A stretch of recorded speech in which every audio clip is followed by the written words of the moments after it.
Faster, faster, faster.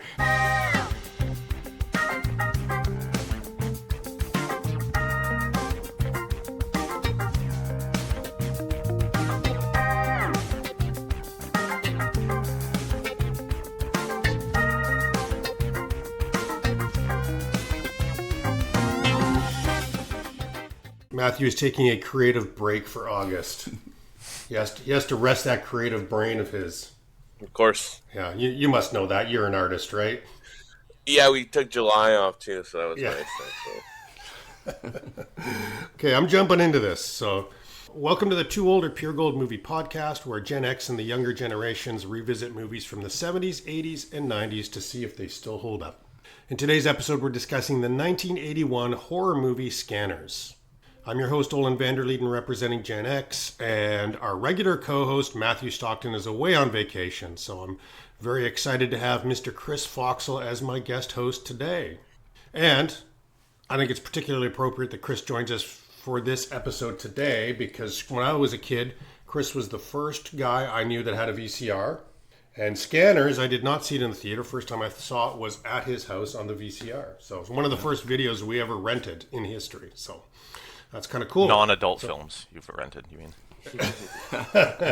We did rent a few of those, yes. No comment. So, welcome, Chris. Thank you. Good to see everybody. But we can't do the show without our younger generation, so I'm happy to welcome a few veteran Two Older Pure Gold millennials, comedian and host of the Absolutely Obscure podcast, Josh Fleming. And thanks for having me back. And most likely to explode someone's head if he could, Anthony. Good afternoon, guys. No Gen Zs this week. I was afraid this title would blow their minds. Oh. See, I'm working on my jokes, Josh. That's good stuff. One day I'm gonna be opening for you. You just wait. I can't wait. Yeah, that would be awesome. Okay.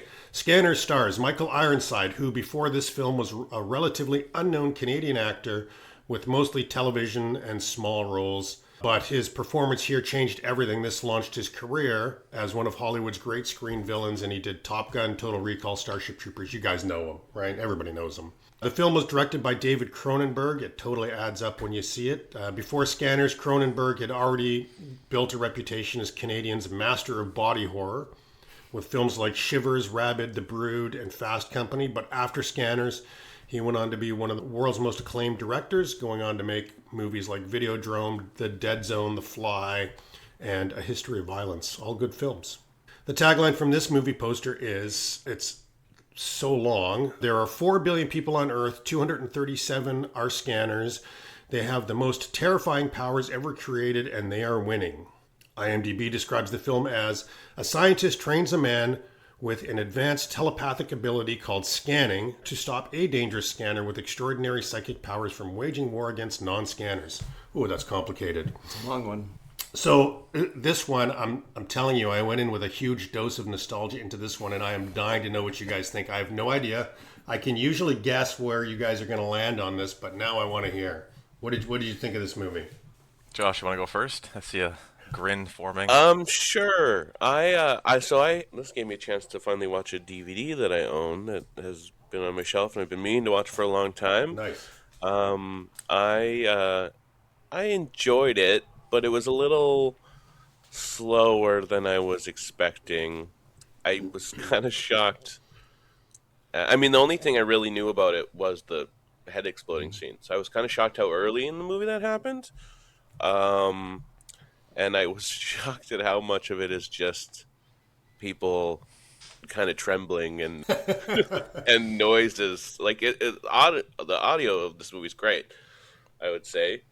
Without that, I don't know that there'd be much to it. But I think the funniest part for me is that tagline where it's like the scanners are winning. They didn't seem like they were winning all too much in this movie. I didn't think they got handled pretty easily at some points.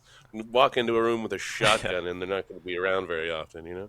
Well, the movie wasn't written until, like, they finished writing it while they filmed it, which is, I think, maybe obvious. So maybe they wrote the tagline first and then went into the movie. I don't know. Anthony, I'm dying to hear what you thought of this movie. I had to go back and look through all our 100-and-something episodes because I couldn't remember all the ones I had done, and this was definitely my least favorite movie so far. Oh my gosh. Wrong. Almost hated it. I think. Ooh, Oh, A hate's a lot. strong word. Yeah, it is. I really did not enjoy this movie. It felt like a 4 hour sit through. Again, I like it, really cool premise. I like the idea. Again, with Josh, I remember that opening kind of scene, which I thought again would be way later. It's an iconic kind of GIF. Just a lot of shaking and staring at each other, oh, and like we could make that's some my more. impression. But like David Cronenberg, he's a body horror guy. There was no body horror. It was just like nose bleeding and throwing themselves to the ground and a little And a bit lot of orgasming. yeah, like that doesn't seem too bad. Yeah, I think I was kind of expecting this to be my favorite like Cronenberg movie, and yeah, I don't know. I just think for me, it's still I didn't like it as anywhere near as much as I like The Fly or anything like that. But Yeah, Well, Videodrome's one of my favorite movies. Like that, not even close. Yeah, but Videodrome's got that slow pace as well, right? True. Slow pace isn't a problem per se. It's just I don't know. Maybe it was my expectations or just the delivery. Maybe it was. Was this ever a? This wasn't a book or nothing. It was just No, Okay. it wasn't even written till they were Yeah, halfway true. through filming it. I was thinking maybe it would make more sense if it was like an adaptation they did poorly, but it just did not hit for me. I think it's a concept, and they just went in with a half-written script. Well, we'll let Fox'll go last because he's new. But so I surprised myself on this one because I literally thought we were headed for a too old on this one when I put this title on because I just remember it. Imagine like we were 12, 13 years old when this came out, and the head exploding is so cool. But that's all I remembered about it is the head exploding. And I went in and the head exploded right away and I'm like, great, it's on. And then it was slow, slow, slow. And I'm like, oh no, it's not good like I suspected. But I got to tell you guys, by the time the ending kicked in, I fucking loved this movie. When I was done, I loved it. I loved it. I forgave the slow part and I loved it. And I'm guessing Chris didn't land there, but I want to know. I think probably I would probably be more in the middle. I didn't hate it, but like Olen says, there were different times back then. We're 12 and watching this. It's pretty freaking exciting, getting a movie, taking it home and having control of it and watching it. I mean, that's a different kind of vibe.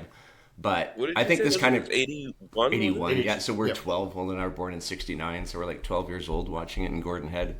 But I find this movie kind of went reverse. It kind of peaked right away.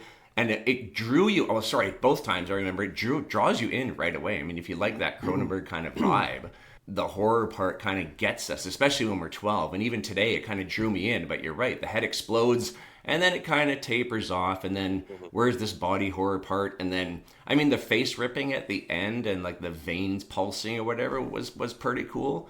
My guess is this is Cronenberg's like first stab at it, and he took some stuff from here, and then Videodrome came out, a few years later. So I think he took some stuff from here and liked it, and kind of did his own thing. But to the soundtrack, I found it somewhat annoying for the shrilling all the time, like the piercing, scanning the whole time. Like my wife has sound things; she wouldn't be able to sit through 2 minutes of this. She would just walk away and say that it's giving her a headache. But I guess that's the whole point of it. But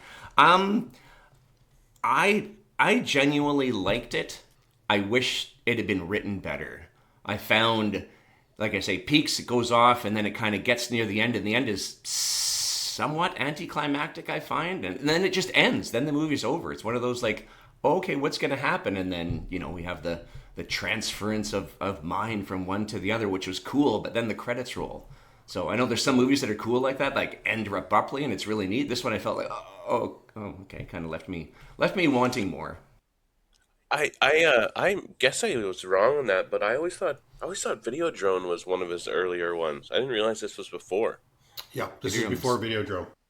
That makes me happier, I think, Yeah. because I Well, it's definitely Cronenberg. Like I knew I was in for sort of a artsy, drawn out sort of story with this one. But well, okay. First thing I'll say is the head exploding that comes in right away. First of all, it's not right away because in the trivia it says he wanted to do it the first scene, but then he decided, oh, there's going to be a lot of people walking into the theater late, so he put it like 10 minutes in just to accommodate all the people that show up to movies late, which is funny Assholes. because I don't do that.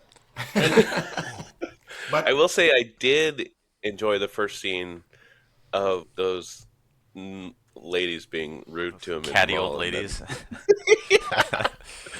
I found myself being like, yeah, I get it. I had that on worst parts because I'm like, he didn't look so bad. He didn't actually look like a dirty hobo. He just looked like, somebody that lives in Cumberland. They're just gonna throw that other hot dog out. Like, just who cares? Let the guy eat it. Right, yeah. He's not hurting anyone. Oh, no, that was, yeah, she did deserve that. You're right, Josh.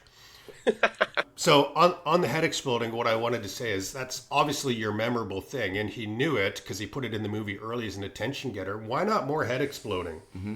Totally. I didn't. And then like there was the scenes with like he would scan them or whatever you want to call it. When the one guy he scanned like 4 of them, they all fall over, and then the next scene they're back. Like, kill them. What are you just knocking them over for? You have that kind of I don't know. It just seemed really strange. He has the ability to blow up heads, but most of the time it looks like he just makes people shit themselves and get dizzy.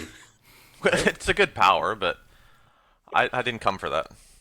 That would have been another memorable scene. Show that. Yeah, just droop right down their That pants. would be hilarious. A cop in white pants, and then you just like big skid mark. I love it. No, Anthony, I was thinking while I was watching this, I was thinking about our Phantasm episode where you got the cool steel ball, right? And we all remember like, oh, that cool steel ball, and then you watch Phantasm and realize, oh, it's 10 seconds of the movie. Yeah. Can't you have more steel ball? I felt the same about this. Like, you need more heads exploding. If they remake this, you got to do heads exploding. Do you know how they did right? it? Do you know how they did it? The head exploding? Why don't you tell them? Well, they did. They used to do props and stuff like that and use explosives for doing stuff like this, but Cronenberg didn't want that spark, and there's no CGI. You can't take out the flash of an explosion.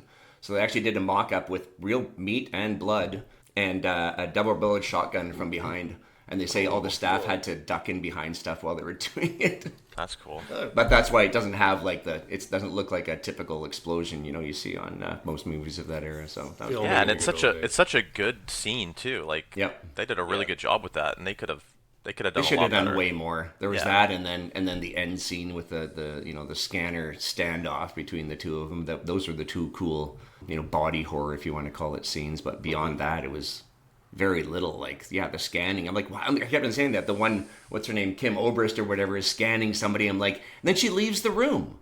Like, kill the guy. He's a bad guy. Leave. No, he's gonna come back and do more damage. So. Or she sets him on fire, and it's obviously like a crappy fire suit just on his back, and it's like, come on, we could do so much more. So speaking of that, from the pyrokinesis and telekinesis, what movie came out 3 years after this that totally rips it off? Oh, the one with might Drew be by Barrymore. Stephen King. Yeah. Firestarter has the same nosebleeds, the same fire and stuff like this. So telekinesis is a big thing in the 80s. So there's Carrie, Firestarter, The Dead Zone, Zapped, a lovely one. Yep. Zapped is a good one because he uses his mental powers to take girls' bras off. Yep. Like, that's a better use of your power, right? Totally. I also like that they didn't think of that name for too long.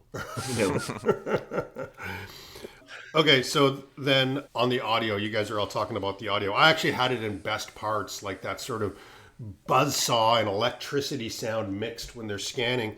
But their faces are so funny. I wrote down, does it look more like they're orgasming or taking a dump when they're scanning? But then the other thing is, try this. Watch this film with no sound. It is hilarious. It is hilarious. It's like watching a sitcom with no laugh track.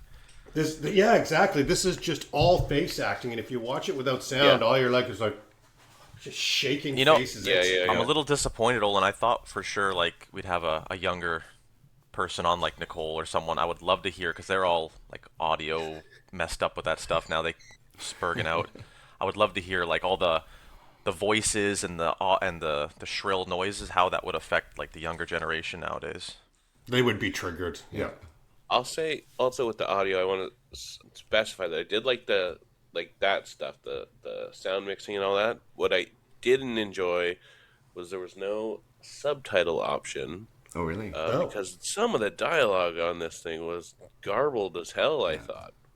And I would have loved a little clarification for some of the stuff going on. What was the budget, Olen? The Cray version had subtitles. So Chris and I watched it together, so we were lucky. We understood what all those grunts and groans were. I thought we did. But it also would say like shrill noise. Yep. It did. It did. Moaning. Yeah. Nice. Diarrhea. Yeah, lots. Okay, so I just wanted to take an aside here and say Michael Ironside. I love Michael Ironside, and well, we looked it up while we were watching the movie. Chris asked about that scar on the side of his face. Michael Ironside got that scar in a street fight.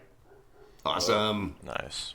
Typical. So Michael Ironside's great. This was early in his career. He's always been good. He's got one of those faces for these kind of movies. Yeah, for Very sure. memorable. I found him somewhat typecast, and it was interesting to see him early in here. He didn't change very much into being the villain in movies. And one thing that got me, I don't know if you put it down as best scenes or whatever, is the early Ironside. He always mouths his words. He's got, full lip going the whole time when he's speaking. And even in Top Gun, he's really dramatic in the way he delivers his words. But, I mean, I love the guy, but I don't think he changed very much over the decades that he was doing stuff. He played kind of the same villain the whole time. Yeah, he was good in this. He was probably the strongest character for me. For sure. I wish there was Definitely. almost more of him. Like, I'd like a little bit more backstory into, like, drilling into his head and... Oh, that was That was- great. That was, Also, like the like most obvious reveal of all time, where the bad guy was like talking to an unknown man the whole time. yeah. That's like, Who else would it be? I know. It's I gonna know be- those sneakers. Yeah, I recognize those shoes.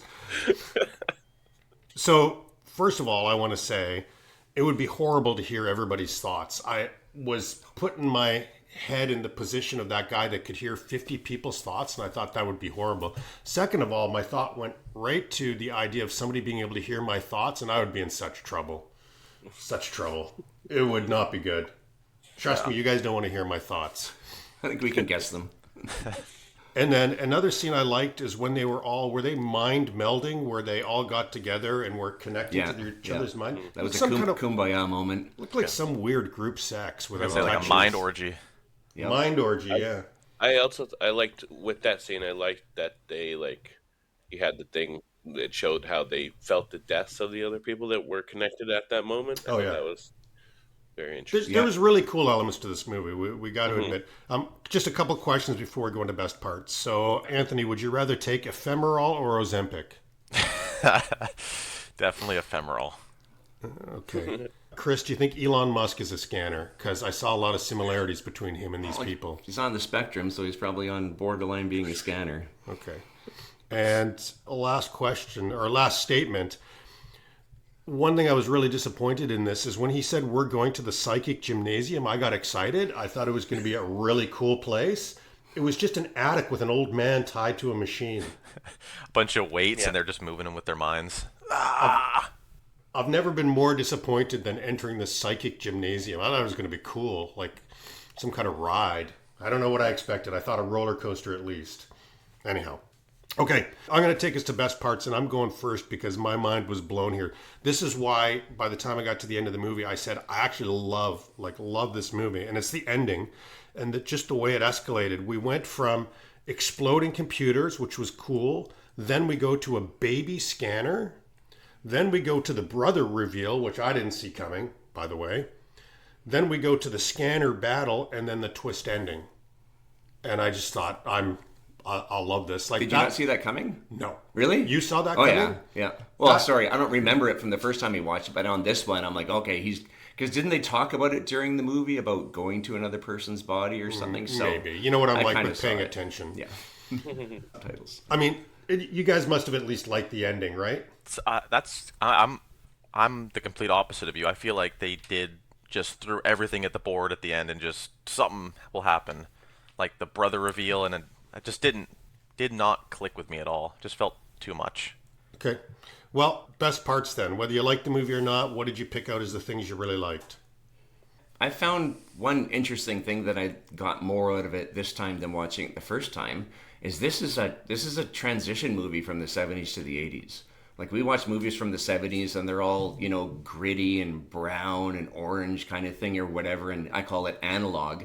And we're moving to like a digital pop of the 80s. We see little hints of it in the colors, the computer stuff. I think the computer stuff was awesome for some best scenes because we're going from they showed the old reel to reel going to digital kind of thing. And part of my best parts was, I like the little zoom ins on the circuit boards or whatever. Like, we'd never seen anything like that before, maybe in some early sci-fi movies or whatever. But I like, and I know Olen liked that too, because soon came, some other computer digital movies that did the same thing, zoom in on computers, because that was like, really up and coming at the time. Computers were so new and so cool at the time. That's a cool point too. I was gonna say I totally agree with you, Chris. I felt that it was an older movie. Like it felt like an older movie, but 80s twist on it, if that makes sense. Yep. See, before you go, Josh, just to build on this one, I had written on my list one of the best things, 1980s computers and the fact that you had to wear a lab coat to run a computer in the 80s. It's just like, no, you can't run that unless you get your white coat on. You need your PPE, yeah. I love how exact you had to be on old computers with the directions, like just like type a full sentence to be like, where is this file located? I think that always makes me laugh so hard. The hacking, Josh, when he said, "Okay, we need you to hack back into this computer," and he just went, "Give access," and the computer said no, and he's like, "Well, I'm out of ideas." It was the best. His password was good though. He actually typed in a pretty significant password, which is impressive, and it wasn't 1 2 3 4 5 6. So give access, please. Yes. Nope. Still not getting in. Okay, 2 other small things I had. I loved the freaky body art. I actually liked it. Like when they had that gallery with all of the bodies. Oh, the artist. Yeah, that was cool. The big head. That was the big neat. head with shit coming out of it. Yeah, the artist. Definitely the opposite, because I felt whenever that guy was like, I have my art, I was like, I feel like you need another hobby. Another Prozac. I would love to have a big head in my living room that I could sit in with my friends and have like an old fashioned and just sit inside a head. I think that's living large.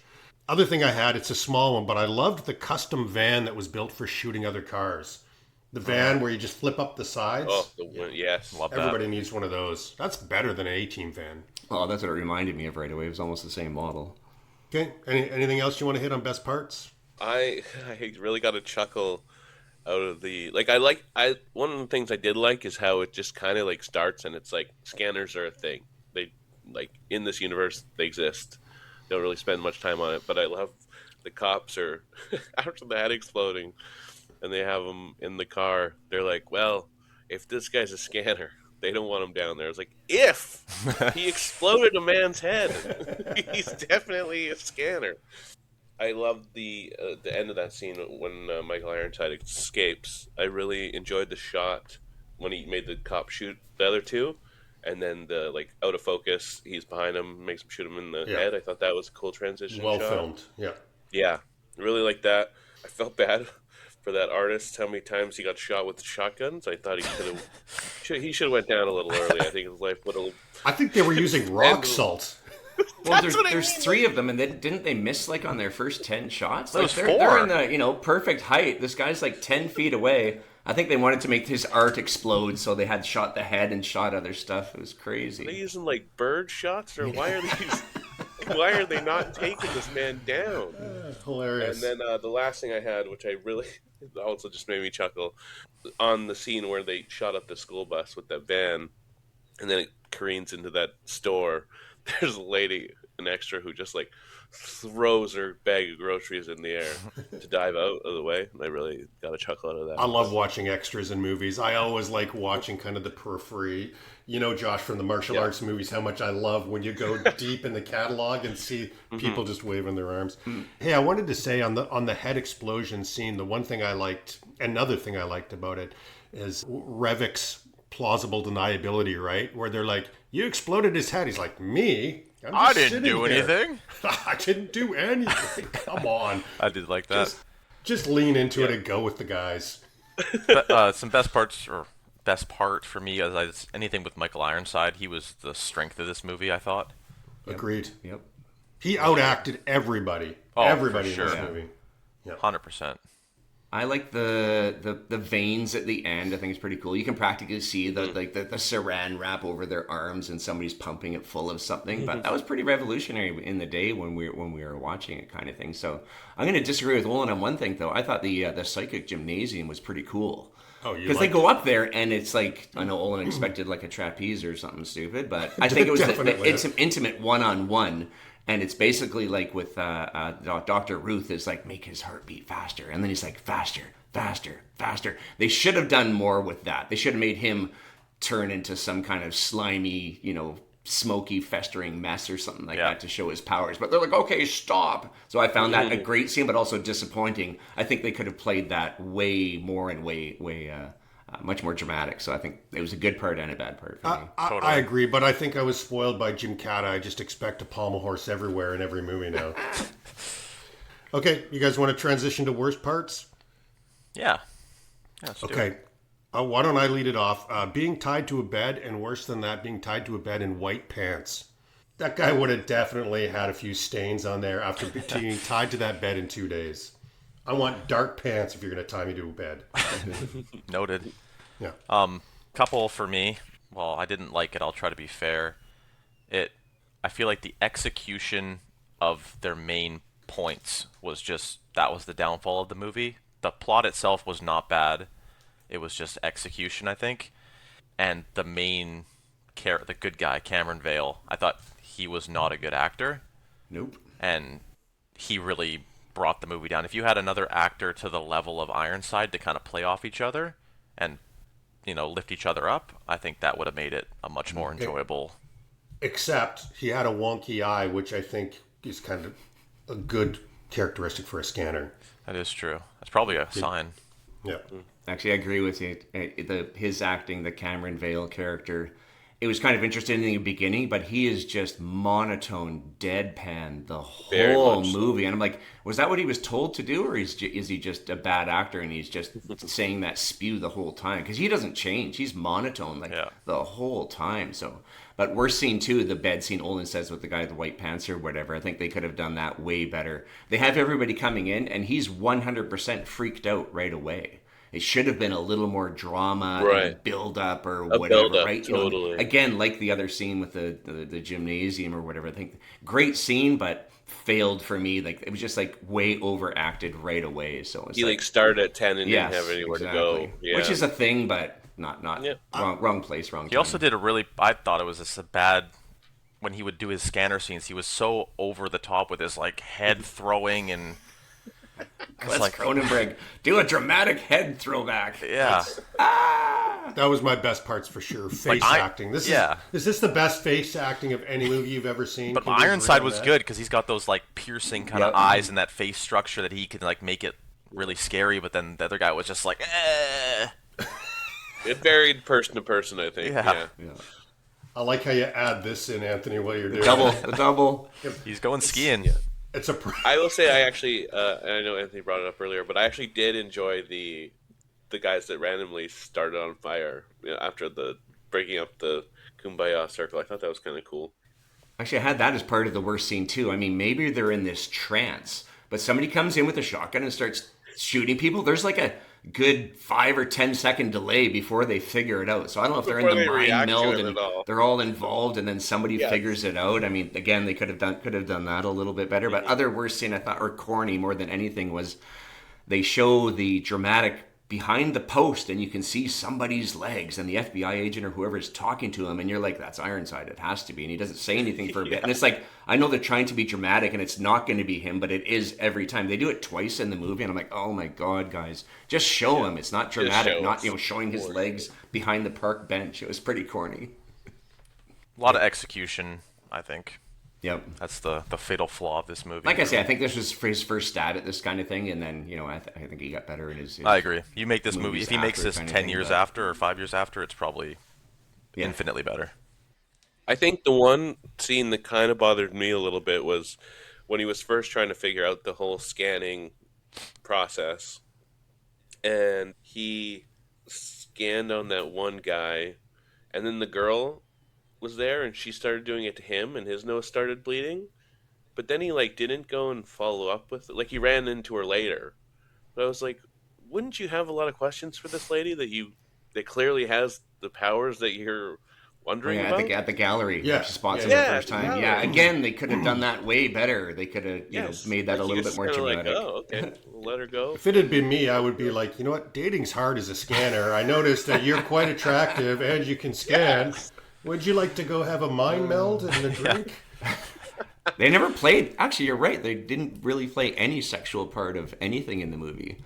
Didn't pick up on any of that, and that could have. Well, then you get zapped, right, from that. But I didn't even think about that. There was no sexual innuendo almost at all in this movie. Now that I think about it, sex without touching sounds pretty good. Well, that's what was the? You have to wait for That's that. the What's that future. Schwarzenegger movie. Yeah, what's the Running Man or No. Yeah, Total Recall. Total wasn't it? Recall? Yeah, they do the. That's great. Well, why don't we nail a couple of favorite lines, and then I'll tell you guys how this movie did. I got like 10, but somebody else want to go? I didn't write a lot of lines. I did. So I like this one. This is great. After the 6 scanners die and they're having their boardroom meeting. So right after they say, "Yeah, we've lost 6 people," the company has had a substantial loss of integrity. Like that's what they come away with after 6 people being killed. I thought that was pretty crazy. The one I like is long. It's, "Gentlemen, we're not in the business of international security. We deal in weaponry and private armies. We do not trade in fantasy and pipe dreams. Let's leave the development of dolphins and freaks as weapons and of espionage to others." Yeah, Dolphins? maybe you really want to see these dolphins that they're designing to be weapons. It's like I Austin want to Powers. see that sequel. I want to see the Dolphin Scanners movie. That's That better. was Flipper, wasn't it? Wasn't that Flipper? Dolphins shaking at each other. Well, they did. They used to put those sonar things on the top of dolphins so they could track them. And Well, I know you have the line in here, Chris, that represents how we feel about each other, right? which one? I can hear myself. No. I have friends. I don't want them, but I have that was them. great. I did like that line a lot, actually. I have friends, I don't want them, but I have. That was also delivered very well. That was the artist. Actually, I think his acting was great. He played the wacky artist, really well. I'm gonna suck your brain dry. That's pretty epic. That's I thought I had Matthew that one was. and the way too sexual. Yeah. I was going to say, in the right context, very hot. the scientist. I mean, I'm sorry, that scientist who did the password and stuff like it was. But I think he acted pretty good. But when he said that they've thrown away the key and plugged the keyhole. I mean, that's pretty. I like that one. That was good. Well, let me tell you how this movie did then. According to Box Office Mojo Worldwide, Scanners was the 53rd biggest earner at the box office in 1981. Was there even 53 movies made in 1981? Well, I will tell you, Superman 2 was the biggest earner at the box office this year, and Scanners was beat by films like Eye of the Needle, which I think is the first movie you was a ever good movie. rented on VHS. Yep. Private Lessons, another favorite from the VHS days. However, Scanners did beat out 49 other movies that did better than 1 million. So I only looked down to 1 million in the box office, 49 movies. And one of them, I'll shout out, Dragon Slayer, deserves a mention. That was a good film. The rest of them were forgettable. So it really didn't beat many notable films. Chariots of Fire was the Oscar winner this year. Blah, I'd rather watch this. Gee, where did we watch that, Olen? Ugh. And the budget of this movie was $4 million. Wow. 1 million in head 4 sacks. million. Where did they put 4 million in this movie? Right? I don't know. And shotguns. The art. It wasn't Michael Ironside. Michael Ironside got $5,300 to do this film. Oh my God, really? Wow. You know what I did like? I thought was good was lots of the sets. I thought were good. The which? Like the labs and all that. Yeah. Oh, yeah. And the computers. Come on, that was great. Yeah, they did. It did have lots of good like ambiance to it, like all the scenes transitioning and stuff. That was good. So 4 million budget. What do you think it did at the box office? What was the ranking again? Sorry. 53rd. I think it broke even. I think 3.6. I'm gonna say it made some, but I think it was probably pretty low. I'm gonna say like 7 million. 14 million. It's a success. Wow. That's incredible.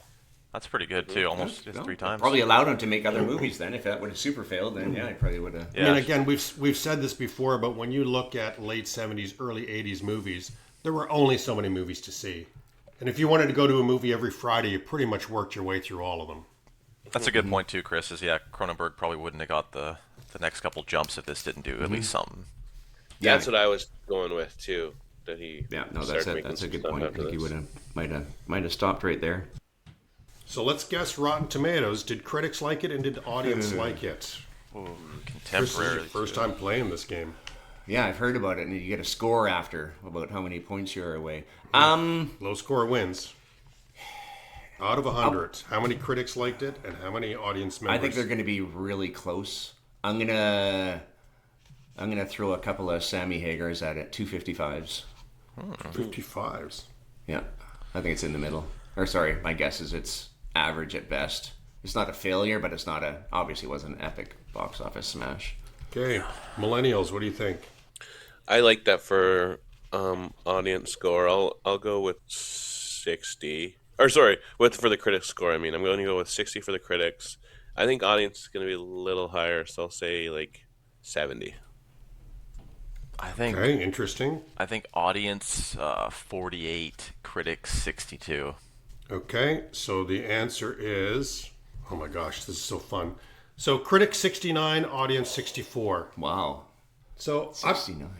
I'm surprised that so many critics liked it. Critics 69? Audience feels about right to me at 64. Figure the modern people wouldn't enjoy it as much. So the scores, funny enough, Chris, you got a 23. Anthony, you got a 23. Josh, a 15. Nice. Hell yeah. Nice work. You get to pick a prize from the prize table behind us. Take the Rambo poster. No, did you show him the other one? No, I did not. I better show him. I brought some gifts for Olen for my first time. Nice. Okay, so some trivia for you guys. So Cronenberg called this one of the most frustrating films he ever made. It was apparently designed from the start to be a tax write-off for the studio, which Fraud. explains a lot. Speaks to like the it. rating. I told you, I'm going to say it again just because I'm stunned. Michael Ironside was paid $5,300. They gave him $140 a day to make this movie. That's like, oh my god, that's like not even minimum wage. I gave him exposure though. Without it, he might have just failed. True, or yeah. Went away or whatever. So And then all the other ones we already touched on already, except the Dr. Stephen Lack character in this. Surprise, he wasn't an actor, he was a painter. I was so shocked only because I thought he looked familiar. I feel like he reminds me of another actor. He's got that look for sure. Yeah. I would, You know, Olen, I don't know if you probably don't have it with you or if it's even available, but I would love to know what the heck the $4 million went towards. 'Cause the art, Yeah, rehabilitation through art. must have been some of the sets. I don't know. Yeah, that giant head art that you can sit be in cheap. probably was $1 million. I really don't know. Like, if you're not paying Ironside more than $5,300, and like, I guess if it's a tax write-off or whatever, like you say, they probably just Yeah. overpaid everything. yeah, Right. probably cocaine, like usual in the '80s, right? That's why Ironside worked for so cheap. Yeah, the nosebleeds actually where they just wrote in after because everyone just had them. Is this the first ever nosebleed from telekinesis movie, or was there anything before it? Because it sure came out after. There's like endless movies where somebody's thinking about somebody too hard and they get It's got to be nose an early trip. one. I mean, I don't know the answer for sure. Okay, next category is woke or joke. I got one. Did you find anything?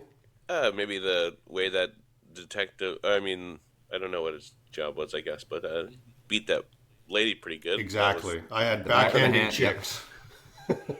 And the gun near the mouth. She didn't nothing bad happened, but yeah, that was. I thought they were wouldn't gonna make go- him That shoot wouldn't go himself. today. That would not pass. Yeah, I kept expecting more shooting themselves Yeah, as well. or Yep. suicide. Forced suicide. Well, it would have been good if there had been a bunch of forced suicides, but all different. You know, Yeah. like stepping off a building, shooting yourself. Olen, you might be interested in a little movie called The Happening. Oh, No, it's terrible, actually. I like that movie. It was cool. Do you I like really? the idea of it more Oh. than anything. Yes. Great idea. Execution, though. Yeah. we're all fans of shitty movies here, Josh. And Oh, yeah. you of all people, absolutely obscure. Definitely. Come on. Yeah. Okay. However you guys felt about this movie, I promise you that there's others who liked it more or less than you. And for this movie, there were 26 10-star reviews out of 260 total reviews.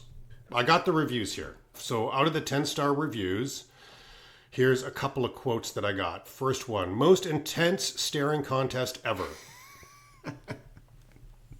You cannot claim to like horror movies if you haven't seen this one. Heads blowing up, eyeballs melting, blood splattering everywhere. That's it. That was all the good reviews. And then here, one more 10-star review for you. It's like a documentary on what it's like to have a wine hangover. It's kind of Yeah, true. you can influence your partner if you have a bad headache. And now let's hear from people who liked it less. And for this movie, there were only 3 people who gave it a 1-star review compared to the 26 10-star reviews. I came for the exploding heads, but all I got was intense eye contact. Fair. It's not Yeah. wrong. Yeah. Too cool of a movie for such bad performances.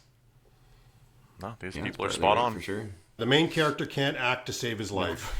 I think you guys called that out. These might be the most accurate disagreements ever. Yeah. How many of these did you write, Anthony? Usually they're so like, I didn't like it because of, but Yeah, not bad. 'Cause I don't like bacon. Yeah, exactly. Okay, and Siskel and Ebert. Any thoughts? Oh, Ooh, you said 70 or 69 for that. I would pick them as both down, but maybe they like the thing. I would say two I'll thumbs say down. it's a split. yeah, it's I'll say usually one a of them like split, it, one of them didn't. just because Well, they're contrarians.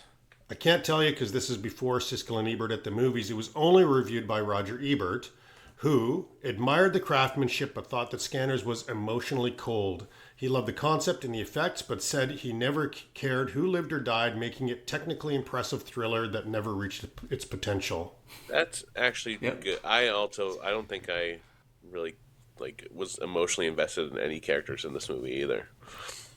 Okay. Yeah, totally. Okay, well, let's talk about this then. Remake or sequel? Remake first. Would you love to see this remade? Absolutely. You know what I think would be? I- I think it'd be cool as like a series. Like really delve into it. You know? Yeah. A prequel.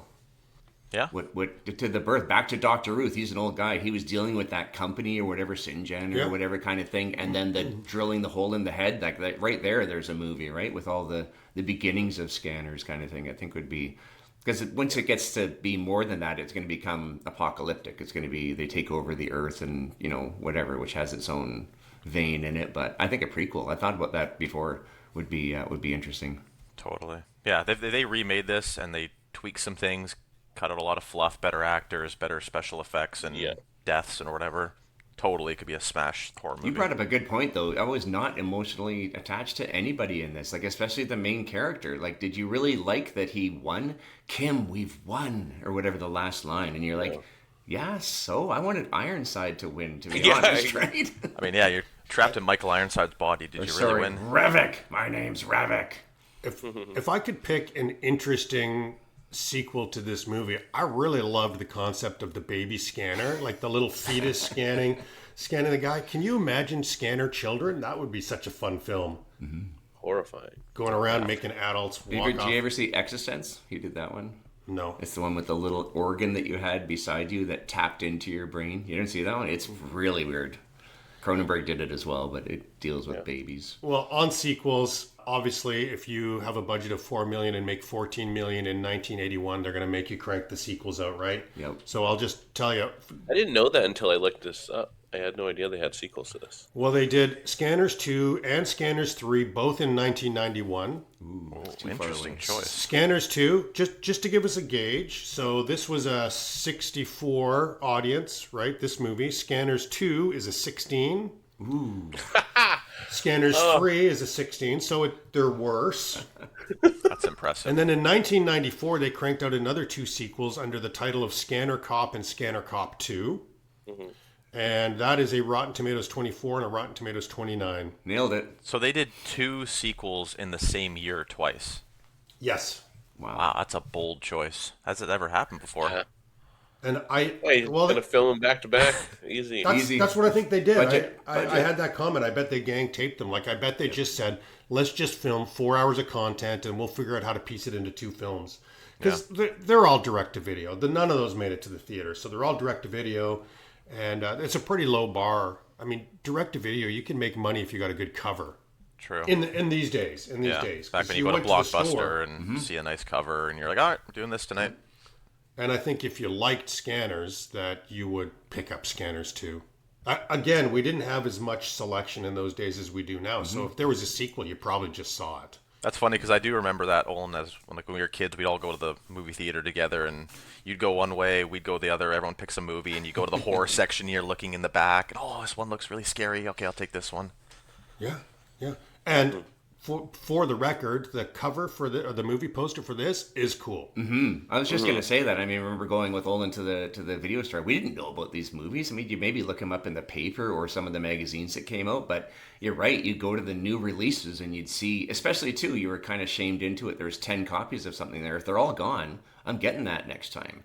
but I do remember you just glancing at all the cover art. And this one is cool. I mean, it's of the guy freaking out or whatever, but both of us would have gone, yeah, we're getting that. I can remember one of the biggest disappointments. Ghost Ship had such a cool box, and we're like, "Oh, we got to rent that." Bad. What a pile! Great of opening shit. scene, though. That's funny. I have all these memories are flooding back from being in like a Rogers video store and looking through all the horror movie covers and scared of them.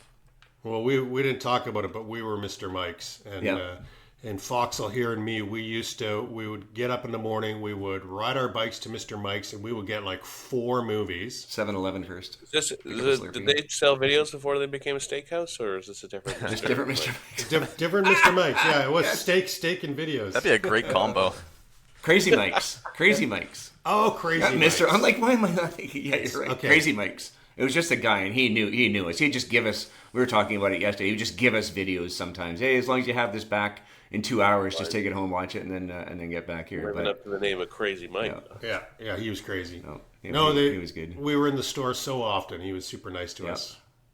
And we were talking to Olen's parents yesterday, and because they're like, yeah, you guys would just leave in the morning, and then you'd come home for a little bit, and then show up at 11 at night. No worries, no nothing. So totally different times then. But we had in high school, we had a friend. His parents bought the video store, so nice. none of us paid for movies. Sweet. Watch a lot of bad movies then, right? A lot, yeah. I can't tell you how cool the VCR was when it first came out. Just this idea that you could choose what movie you wanted to watch and watch it right then in your home. And you could pause it. You gotta go to the bathroom, you pause it. Whereas before, you're like watching Sunday night Disney movie, you'd sprint during the commercial break to go to the bathroom. Fast Times at Ridgemont High. Yeah. Right? Oh, Phoebe Cates. Rewind, pause. Rewind, pause. Rewind, pause. What scene are you talking about, Olen? I can tell you we did that episode, and I know the trivia on that one is that is the most paused scene in history. Yep. All the videotapes were like all fucked at that scene. Everybody Literally. That's awesome. Yeah. Okay, well, we are at the end of this one. It was a fun one, and we have to rate it though. Too Old or Pure Gold. I'll let you guys go first. I'll go first. Enjoyed it at the time, enjoyed it now, but I don't think it hits today's society that well, so I'll say it's definitely too old. Yeah, I'm not dying to rewatch this one anytime soon, so I got to go with Too Old. You going to check out the sequels, Josh? 16%, I might have to. That's pretty great. Scanner Cop does sound intriguing. Yes, it does. I think It's Scanner like Cop does sound RoboCop. like an interesting idea, yeah. RoboCop The only meets thing is that Firestarter. that actor, I looked it up, and it's the actor that I fucking hate from Baywatch. Oh, well, now Don't I'm talk more about intrigued. Pamela that way. Come on. No, come on, I love Pamela. Yeah, I'm Everybody loves Pam. We're nearby. We should go visit her. very clearly ahead, too you old can for talk me. about it. But I gotta go offside here. Good for you. I can't explain it. I really loved it. Like, hey, that's what this podcast is about. especially, Absolutely. I'm telling you, I came into this thinking it was a Too Old. I put it on just because I thought it was interesting, not good, and because you get these vague memories of these movies. Oh, exploding head, but was it really good? Because nobody talks about this movie today. Yeah. I really, really liked it. Like, I just once it started dialing up, I'm like, oh, now this, now that. Melting I wonder phones. if I had too high of expectations. I always thought I would really enjoy this movie, so I think maybe I just hyped it up and it didn't live up. So when to you it. say pure gold, are you talking personally, or do you think what society thinks? My thought was on society won't like. I liked it. I enjoyed watching it. It's a so I personal liked it. rating. Okay. Get it right. Nah, it's my first time. Be First gentle. time. You're a horrible face actor. No, thank you. Okay, guys. Boom. Thanks for joining. Thanks for doing this one. Good to see you guys. You too. Yeah, thanks for having me on. Okay. Appreciate it. See you Take it guys. easy. Bye.